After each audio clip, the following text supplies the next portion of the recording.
الخلق من عدم ثم الصلاة على المختار في القدم مولاي صل وسلم دائما أبدا على حبيبك خير الخلق كلهم پڑھیے الصلاة والسلام عليك يا سيدي يا رسول الله وعلى آلك وأصحابك يا سيدي يا حبيب الله الصلاة والسلام عليك يا سيدي يا رحمة للعالمين وعلى آلك وأصحابك يا سيدي يا شفيع المذنبين۔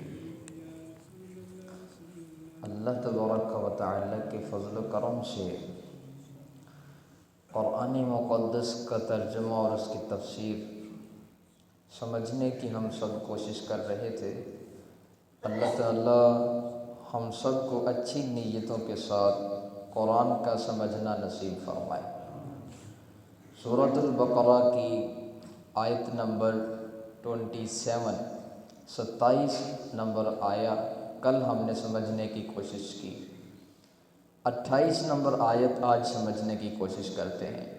اللہ تعالیٰ ارشاد فرماتا ہے کیف تکفرون باللہ، اللہ تعالیٰ ارشاد فرماتا ہے تم اللہ کا انکار کیسے کر سکتے ہو اور تم کفر کو کیسے اپنا سکتے ہو، حالانکہ وکنتم امواتا، تم مردہ تھے، فاحیاکم، اللہ نے تمہیں زندگی عطا فرمائی، ثم یمیتکم، پھر دوبارہ تمہیں اللہ تعالیٰ موت دے گا، ثم یحییکم، پھر تمہیں اللہ دوبارہ زندگی عطا کرے گا، ثم الیہ ترجعون، پھر تم سب کو اسی رب تعالیٰ کی طرف ہی تو لوٹ کر کے جانا ہے۔ یہ آیت ہے اللہ تعالیٰ اس میں کفار کو مخاطب کر رہا ہے اور فرماتا ہے تم کیسے اللہ تعالیٰ کا انکار کر سکتے ہو، حالانکہ اللہ تعالیٰ کی تم پر کتنی نعمتیں ہیں اور اللہ تبارک و تعالیٰ تمہارا پیدا کرنے والا ہے۔ انسان جب اس کائنات میں نہیں آیا تھا، اس دنیا کے اندر آنے سے پہلے یہ بہت سی حالتوں میں رہا ہے۔ پہلے انسان ایک دانے کی شکل میں تھا، پھر آٹے کی شکل میں تھا، اور پھر ایک نطفے کی شکل میں رحم مادر میں منتقل ہوا، پھر ماں کے پیٹ سے وہاں پہ بھی یہ نطفے کی شکل میں رہا، پھر اللہ تعالیٰ نے اسے اعلیٰ کا خون کا ایک لوتھڑا بنایا، پھر خون کے لوتھڑے سے اللہ تعالیٰ نے گوشت چڑھایا، گوشت پیدا کیا، پھر اللہ نے اس میں ہڈیاں پیدا کی۔ یہ جو ماں کے پیٹ میں پیدائش سے پہلے کے لمحات ہیں اس کو اللہ تعالیٰ نے موت کے ساتھ تعبیر کیا، اور اللہ تعالیٰ نے ارشاد فرمایا تم کیسے اللہ تعالیٰ کا انکار کر سکتے ہو حالانکہ تم مردہ تھے، تم میں جان ہی نہیں تھی، فاحیاکم، اللہ کا کرم دیکھو، اللہ نے تمہیں زندگی عطا کر دی، اور اللہ تبارک و تعالیٰ نے تمہارے جسم کے اندر روح کو منتقل کر دیا۔ پھر انسان جب اس کے اندر جان آئی، پھر دنیا کا نظام ہے یہ 9 ماہ تک اپنی ماں کے پیٹ میں رہتا ہے، اس کے بعد اس دنیا کے اندر ظاہری دنیا کے اندر یہ جلوہ گر ہوتا ہے، ظاہری دنیا کے اندر انسان آتا ہے اور ظاہری دنیا میں قدم رکھتا ہے، اور پھر جتنی اللہ نے چاہی اتنی زندگی بسر کرتا ہے۔ اللہ تعالیٰ ارشاد فرماتا ہے پھر اللہ تعالیٰ تمہیں دوبارہ موت عطا کرے گا، انسان کے اوپر دوبارہ موت آئے گی، اور موت آنے کے بعد اللہ تعالیٰ پھر دوبارہ زندگی عطا کرے گا۔ چونکہ کفار وہ مرنے کے بعد جی اٹھنے کے یعنی بعث بعد الموت کا وہ انکار کرتے تھے، وہ کہتے تھے جب مر گئے، جب ہڈیاں بکھر گئیں، جب مٹی میں ہم تبدیل ہو گئے، پھر کون ہوگا جو ہمیں دوبارہ اٹھائے گا، پھر کون ہوگا جو ہم سے سوال و جواب کرے گا؟ تو فرمایا رب تعالیٰ نے وہی تمہیں دوبارہ زندگی عطا کرے گا جس نے پہلے بھی تمہیں موت کے بعد زندگی عطا فرمائی تھی۔ جو اللہ تم کچھ بھی نہیں تھے، تمہیں اللہ تعالیٰ عدم سے وجود میں لا سکتا ہے، اب تو صرف جسم سے روح ہی نکالی ہے، دوبارہ روح کا جسم میں لوٹانا یہ کون سا اللہ تعالیٰ کے لیے مشکل کام ہے؟ وہ تو رب تعالیٰ ہے، وہ تو ہر چیز پہ قادر ہے۔ اس بات کو اللہ تعالیٰ نے سمجھانے کی کوشش فرمائی تاکہ انسان کے حاشیہ خیال کے اندر یہ بات آ جائے کہ واقعتاً میرے اللہ تعالیٰ کے مجھ پر کتنے احسانات ہیں، اور میرے رب تعالیٰ کے مجھ پر کتنی کرم نوازیاں ہیں، شاید کہ انسان کو اس بات کی سمجھ آ جائے۔ ایک اور مقام پہ اللہ تبارک و تعالیٰ نے اس بات کو سمجھانے کی کوشش کی کہ ہم نے ہی تمہیں پیدا کیا ہے، اس بات کو تم کیوں نہیں مانتے؟ آئیے دیکھیے، اللہ تعالیٰ ارشاد فرماتا ہے سورۃ الواقعہ آیت نمبر 57 ہے، 57۔ اللہ تبارک و تعالیٰ اس میں ارشاد فرماتا ہے نحن خلقناکم فلولا تصدقون۔ اللہ فرماتا ہے ہم نے ہی تو تمہیں پیدا کیا، تم اس بات کی تصدیق کیوں نہیں کرتے، اس بات کو مان کیوں نہیں لیتے کہ تمہارا خالق اللہ ہے؟ پھر اللہ تعالیٰ نے ارشاد فرمایا افرأیتم ما تمنون، کیا وہ جو منی کا قطرہ، نطفے کا جو قطرہ ہے رحم مادر کے اندر جب تم ڈالتے ہو، تو اللہ تعالیٰ ارشاد فرماتا ہے کیا اانتم تخلقونہ ام نحن الخالقون، کیا تم اس نطفے سے بچہ پیدا کرتے ہو یا ہم بچہ پیدا کرتے ہیں؟ کیا اس کے اندر جان تم ڈالتے ہو یا ہم ڈالتے ہیں؟ اور پھر ارشاد فرمایا یقیناً ہم ہی ڈالتے ہیں۔ اور پھر فرمایا نحن قدرنا بینکم الموت وما نحن بمسبوقین، یہ بھی یاد رکھو ہم نے موت کا ایک وقت تمہارے لیے مقرر کر رکھا ہے، اور فرمایا ہم اس بات کو بھولنے والے نہیں ہیں۔ اور پھر اللہ تعالیٰ نے ارشاد فرمایا دوسری ایک دلیل دی، یہ تو ایک دلیل دی اللہ تعالیٰ نے کہ نطفہ تم نے گرایا لیکن اس میں جان تو تم نے نہیں ڈالی، اور اس نطفے سے ایک انسان کو پیدا کیا تو کسی اور نے نہیں بلکہ رب تعالیٰ نے پیدا فرمایا۔ اور پھر ارشاد فرمایا اللہ تعالیٰ نے فرمایا کہ ذرا یہ تو بتاؤ ام نحن الخالقون نحن قدرنا بینکم الموت وما نحن بمسبوقین علی ان نبدل امثالکم وننشئکم فیما لا تعلمون وَلَقَدْ عَلِمْتُمُ النَّشْأَةَ الْأُولَى فَلَوْلَا تَذَكَّرُونَ۔ پھر اللہ ارشاد فرماتا ہے أَفَرَأَيْتُم مَّا تَحْرُثُونَ، او کھیتی کرنے والو ذرا یہ تو بتاؤ تم تو کھیتی کی اور تم نے وہاں پہ ہل بھی چلایا، اس کے اندر دانہ ڈال کے تم آ گئے، أَأَنتُمْ تَزْرَعُونَهُ أَمْ نَحْنُ الزَّارِعُونَ، اس دانے سے اناج تم نے اگایا ہے یا ہم نے اگایا ہے؟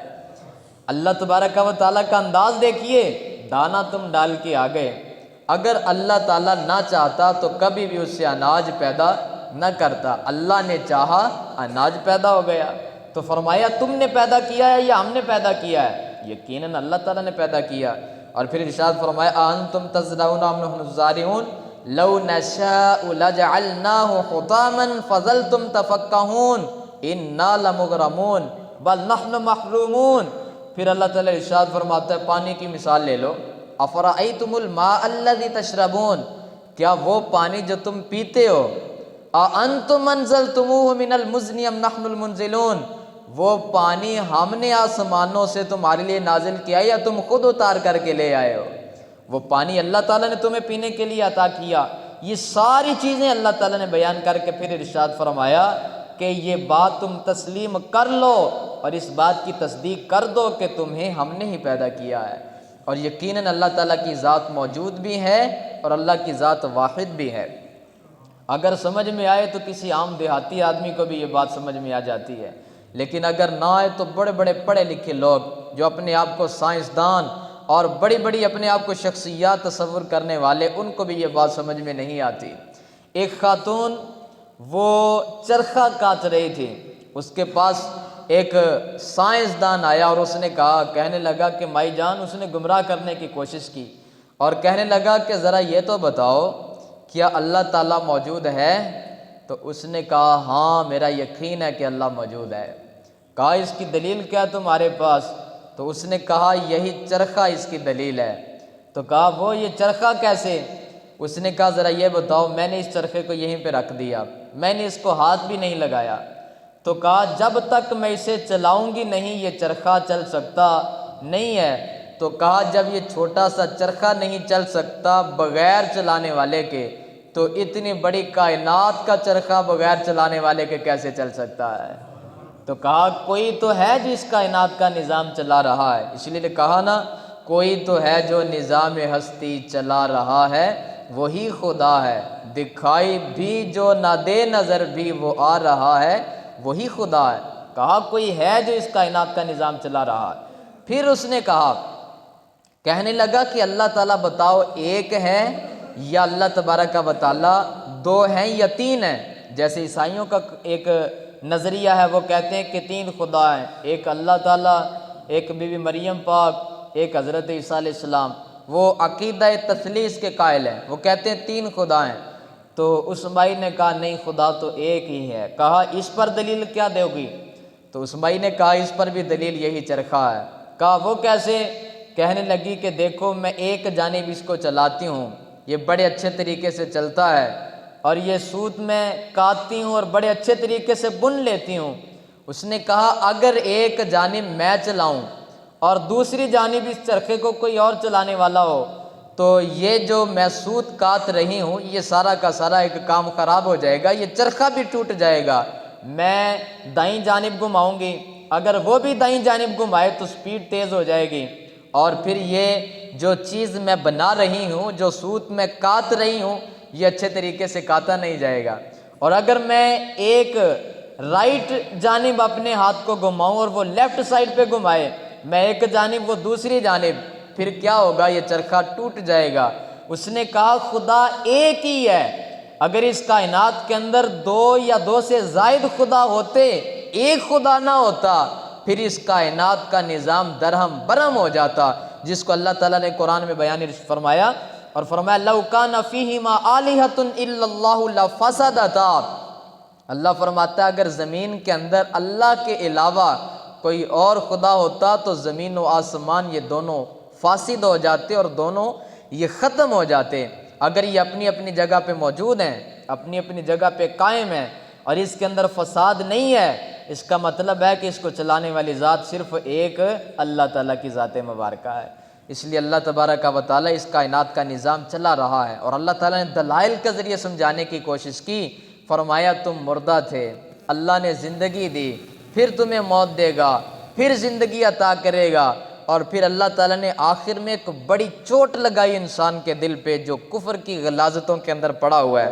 اللہ تعالیٰ نے فرمایا یہ بھی یاد رکھنا ایک دن تمہیں لوٹ کر اپنے اللہ کے سامنے پیش ہونا ہے، اور اللہ تعالیٰ تمہیں اپنے سامنے کھڑا کرے گا، اور رب تعالیٰ کی بارگاہ میں اگر تم نے اس کا انکار کیا ہوا تو اللہ کے سامنے کھڑے ہو کے کیا جواب دو گے، اور اللہ تعالیٰ کی بارگاہ میں تم کس منہ سے جاؤ گے؟